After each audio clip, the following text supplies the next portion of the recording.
Lumière sur le premier roman de Laurine Hannequin. C'est une ancienne étudiante à l'université de Bourgogne. Elle est aujourd'hui professeure de français dans une fac de commerce en Espagne. Oui. Si, señor.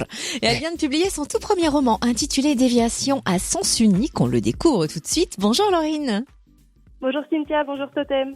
Faisons connaissance, racontez-nous votre parcours. Qu'est-ce qui vous a mené sur le chemin de l'écriture ? Alors, tout d'abord, j'ai fait un baccalauréat littéraire.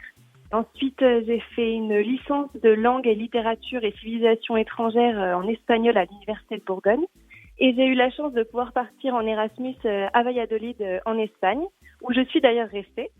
J'y ai fait une licence de langue moderne et ensuite un master pour devenir professeur de français dans le secondaire. Et quant à l'écriture, alors j'ai développé un goût pour l'écriture bien avant de développer un goût pour la lecture. Ça fait vraiment que 3 ou 4 ans que je lis énormément, mais avant pas tellement. Et le goût pour l'écriture, c'est vraiment depuis toute petite. Je me rappelle quand j'étais au collège, qu'on avait des rédactions à faire ou qu'on avait des écrits d'invention. J'avais toute l'inspiration qui venait à 5 heures du matin, souvent le samedi. Et je me levais très tôt le samedi pour faire mes rédactions et être tranquille. Et après, c'est vraiment au lycée que j'ai commencé à écrire pour moi. Et de fil en aiguille, j'ai continué à écrire jusqu'à écrire un roman en entier. Donc ça s'est presque fait tout seul finalement. Vous venez de publier ce tout premier roman, Déviation à sens unique aux éditions Bergame. Pouvez-vous nous présenter l'héroïne et nous résumer l'histoire ? Oui, bien sûr. Alors le personnage principal s'appelle Margot.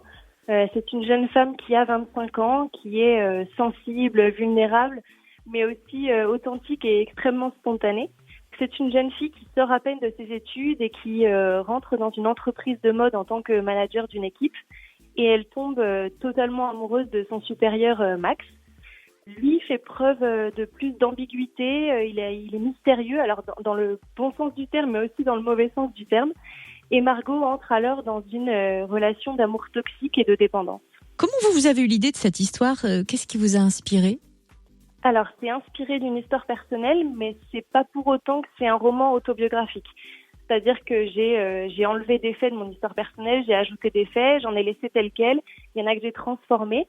Je dirais plutôt que je me suis servi de mon expérience personnelle pour écrire une fiction sur le thème de l'amour toxique. Vous visez quel public ? Est-ce que le livre s'adresse plutôt à des jeunes femmes ? Alors oui, disons qu'on est bien d'accord que tout le monde peut lire n'importe quel type de roman ou de livre en général. Mais en effet, si je dois définir un public cible, ce sera en effet les jeunes femmes, parce que je pense que c'est celles qui sont le plus à même de s'identifier à Margot. Merci beaucoup Laurine Hannequin, auteure de Déviation à sens unique. J'adore le titre, paru aux éditions Bergame. Et 2 nouveaux romans sont déjà en cours d'écriture. Et pour suivre son actualité, rendez-vous sur son Facebook Laurine Hannequin. On va vous laisser le lien bien sûr sur le Facebook Room Service.